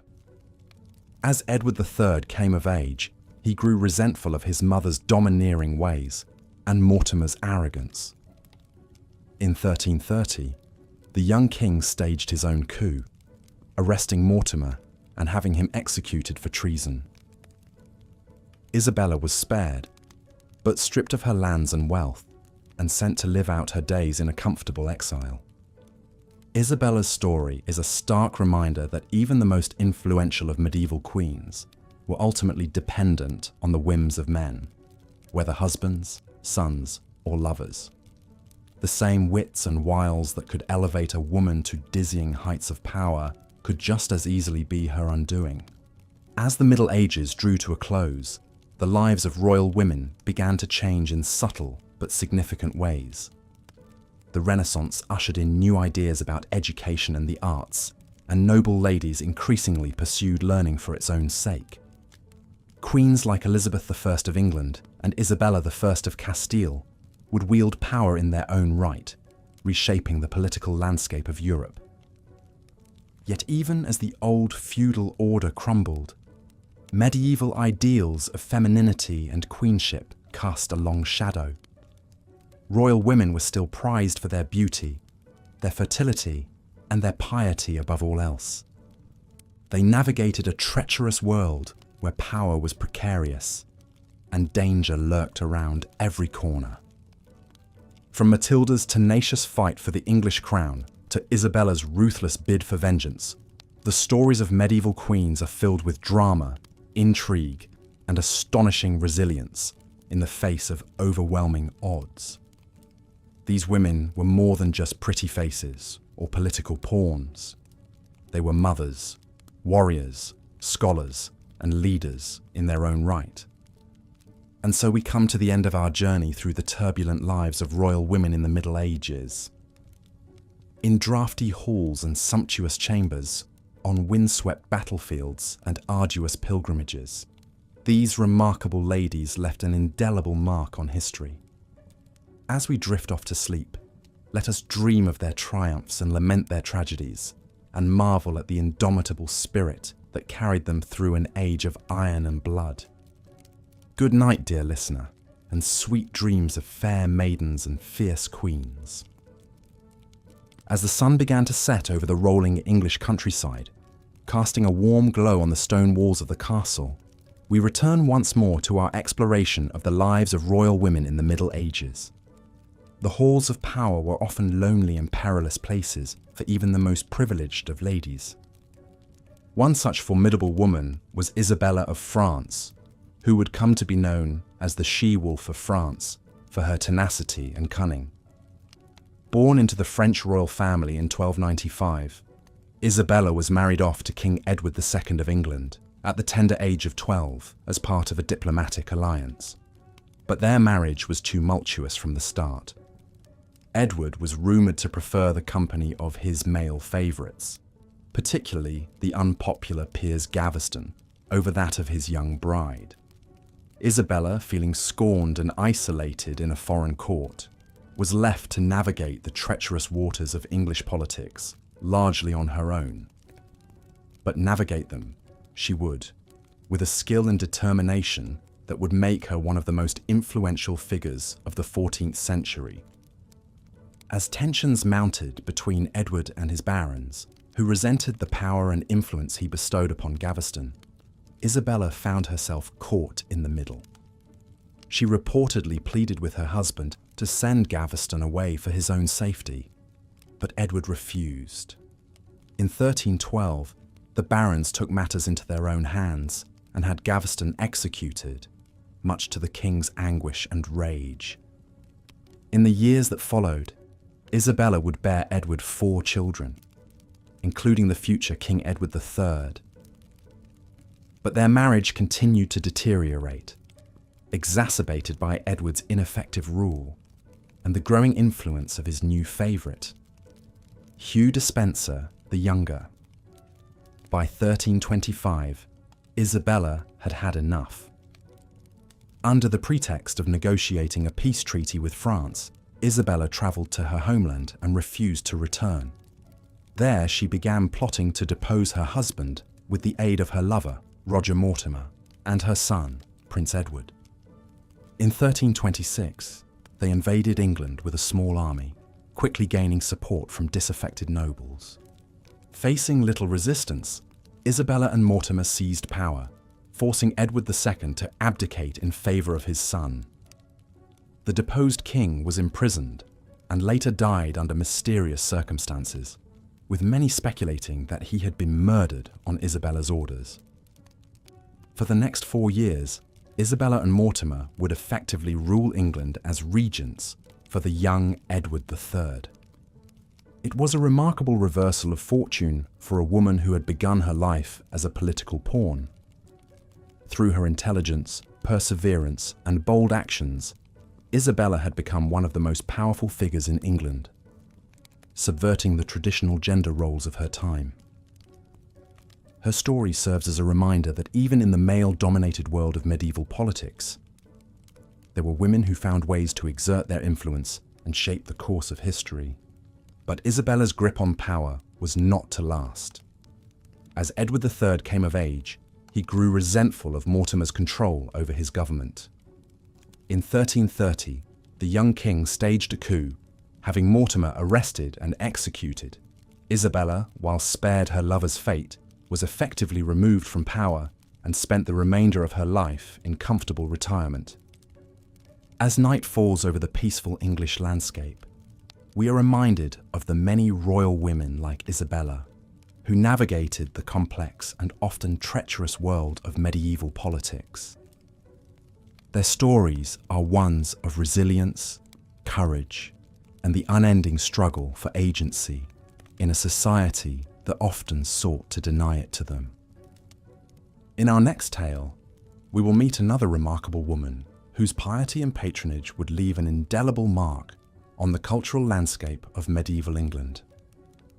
Philippa of Hainault, wife of Edward III, may not have wielded a sword or led armies into battle, but her influence would be felt in the realms of art, literature, and religion for generations to come. As we prepare to explore Philippa's story, let us take a moment to reflect on the lives of these royal women, the challenges they faced, the triumphs they achieved, and the legacies they left behind. In a world that was so often set against them, their determination and strength continue to inspire us to this day. But for now, let us rest and allow the gentle embrace of sleep to transport us back to a time long past, where the stone walls of castles stood tall against the horizon and the echoes of history whispered through the ages. Good night and pleasant dreams. As we reflect on the precarious positions, political pawning, and lack of autonomy that marked the lives of royal women in medieval times, it's worth taking a closer look at some of the strong-willed queens who managed to carve out real spheres of influence despite the odds stacked against them. One of the most notable examples is Isabella of France, whose story is as dramatic and tumultuous as any soap opera plot. Born into the French royal family in 1295, Isabella was married off to King Edward II of England at the tender age of 12 as part of a diplomatic alliance. But their marriage was far from a fairy tale romance. Edward was notorious for his close male favourites, including the unpopular Hugh Despenser the Younger. As tensions mounted, Isabella found herself increasingly sidelined and mistreated by her husband and his inner circle. But rather than resign herself to a life of misery, this feisty French princess decided to take matters into her own hands. In 1325, Isabella travelled to France under the guise of a diplomatic mission, but it soon became clear that she had other plans in mind. Joining forces with her lover, the exiled English baron Roger Mortimer, Isabella raised an army and launched an invasion of England to depose her husband. Talk about a woman scorned. Their campaign was a resounding success. Edward II was forced to abdicate the throne in favour of his young son, Edward III, with Isabella and Mortimer ruling as regents. For a few short years, this formidable pair held the reins of power in England. It was a remarkable reversal of fortune for a woman who had once been little more than a pawn in the political machinations of men. But power is a fickle thing, and Isabella's glory days were not to last. As Edward III came of age, he grew resentful of his mother and her lover's influence. In 1330, he staged his own coup, arresting Mortimer and executing him for treason. Isabella was spared, but forced into a quiet retirement, living out the rest of her days in relative obscurity. While Isabella's story is certainly one of the more dramatic examples, she was far from the only medieval queen to wield real political clout. In fact, during times of war or crusades, when kings were often away for long periods, it was not uncommon for queens to step up and rule as regents in their stead. One such queen was Blanche of Castile, who served as regent of France on 2 occasions during the 13th century. A Spanish princess by birth, Blanche was married to King Louis VIII of France at the age of 12. When Louis died just 12 years later, Blanche found herself in the challenging position of ruling on behalf of her young son, Louis IX. Despite facing opposition from rebellious barons who resented being governed by a woman, Blanche proved to be a capable and effective ruler. She quelled uprisings, negotiated treaties, and even personally led troops into battle when necessary. Under her guidance, France enjoyed a period of relative stability and prosperity. Blanche would once again take up the mantle of leadership when her son embarked on the Seventh Crusade in 1248. For 6 years, she governed France as regent, steering the country through the challenges of her son's prolonged absence. By the time Louis IX returned in 1254, Blanche had cemented her reputation as one of the most powerful and influential women of her time. Of course, not all medieval queens were able to translate their positions of prominence into real political power. Many found themselves constrained by the same rigid gender roles and expectations that limited the lives of women throughout society.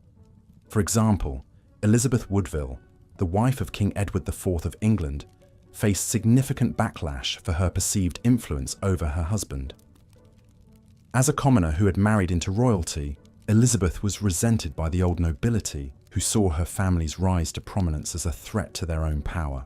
Despite the fact that Edward clearly relied on Elizabeth as a trusted advisor and confidant, she was painted as a grasping, ambitious woman who had overstepped her bounds. After Edward's death, Elizabeth's enemies wasted no time in turning against her, imprisoning her and executing her brother and sons on trumped-up charges of treason. So while some medieval queens were able to defy the odds and carve out real spheres of influence, they still had to tread carefully in a world that was deeply suspicious of female power. The precarious nature of their positions meant that even the most capable and accomplished women could find themselves quickly toppled from grace. It's a harsh reality that speaks to the incredible challenges faced by royal women in the Middle Ages.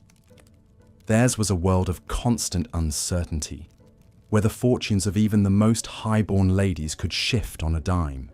And yet, in the face of such adversity, many still managed to leave their mark on history, paving the way for the slow but steady march towards greater gender equality in the centuries to come.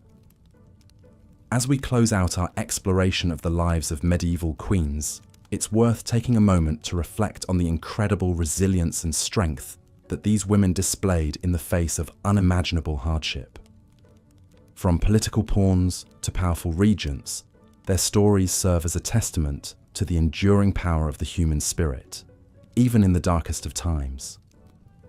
So the next time you find yourself wandering through a drafty old castle or admiring a centuries-old tapestry, take a moment to remember the incredible women who once walked those same halls and whose legacies continue to inspire us to this day. Because while the world of medieval royalty may seem impossibly distant from our own, the courage and determination of these remarkable queens is something that still resonates across the ages. As Queen Philippa of Hainault's story illustrates, medieval royal women who embraced the roles of pious patron and intercessor could wield a form of soft power and leave a lasting cultural legacy. But others sought a more direct route to political influence, stepping beyond the traditional queenly sphere to pursue their ambitions, for better or for worse. One of the most dramatic examples of a queen claiming hard power is the turbulent tale of Isabella of France. Born in 1295, Isabella was the daughter of King Philip IV of France. At the tender age of 12, she was sent to England to wed the 23-year-old King Edward II. It was an arrangement intended to foster peace between the two kingdoms, but it planted the seeds of future strife. Edward II proved an inept and frivolous ruler who infuriated the English nobility by indulging his male favourites with undue influence and wealth. Poor Isabella not only had to contend with a feckless husband, but found herself sidelined at court by his companions, like the infamous Piers Gaveston. Her humiliation mounted as Edward neglected his husbandly duties to the point that some questioned whether their firstborn son was truly his heir. Tensions finally boiled over in 1325 when Isabella, now a frustrated queen in her 30s, travelled to France on a diplomatic mission. There, she made a fateful alliance, partnering with her exiled lover Roger Mortimer to amass an invasion force. In a shocking turn of events, Isabella landed on English shores in 1326, declaring her intent to depose Edward as an unfit ruler. Astonishingly, the royal couple's own teenage son, the future Edward III, sided with his mother in the coup. The hapless king was quickly overwhelmed. He was forced to abdicate the throne and was later brutally murdered, almost certainly at Isabella and Mortimer's command. For 4 years, the rebel queen ruled as regent for her young son, exacting vengeance on her enemies and richly rewarding her supporters. It was a heady period of female power that upended all notions of what a highborn woman and royal wife could do. But Isabella's flagrant affair with Mortimer and her increasingly ruthless actions alienated the nobles. When Edward III came of age in 1330, he seized control by staging his own palace coup. The Dowager Queen was initially confined to house arrest, although she eventually reconciled with her son and lived to a ripe old age. Isabella of France's story is a reminder of just how much was at stake in the game of medieval politics that royal women were thrust into. Her daring actions make her stand out from so many of her contemporaries, who were shuffled around as passive pawns. She took her fate into her own hands in the most dramatic fashion imaginable. Yet Isabella's rise and fall also illustrates the fine line that medieval queens had to walk. Taking too much power openly could provoke a backlash, as there was an underlying discomfort with female autonomy. A queen was meant to influence, not to overtly rule. The most skillful found ways to exercise power within the limits of their prescribed roles. As we've explored, whether taking dramatic action like Isabella or finding subtler avenues to effect change, medieval royal women were never mere decorative consorts. They were political players in their own right, constantly navigating a treacherous world of shifting alliances, intrigues, and dangers. It was a harsh existence in many ways, but one that gave rise to some truly remarkable individuals. So next time you find yourself touring a grand medieval castle or admiring the delicate beauty of an illuminated manuscript, spare a thought for the royal women behind the scenes. They may often be reduced to footnotes in the history books, but their stories deserve to be told. Because in many ways, it is their quiet struggles and resilience in the face of overwhelming odds that lend texture to the complex tapestry of the medieval world. And with that, we draw our tales of these formidable royal women to a close. If you've enjoyed stepping back into the halls of medieval power, do consider hitting that like button and subscribing to our channel. There are so many more fascinating corners of history for us to explore together. But for now, let the hypnotic whir of the spinning wheel lull you gently to slumber, perchance to dream of fair maidens and soaring castle keeps. Sweet dreams, dear viewer. Until next time, farewell.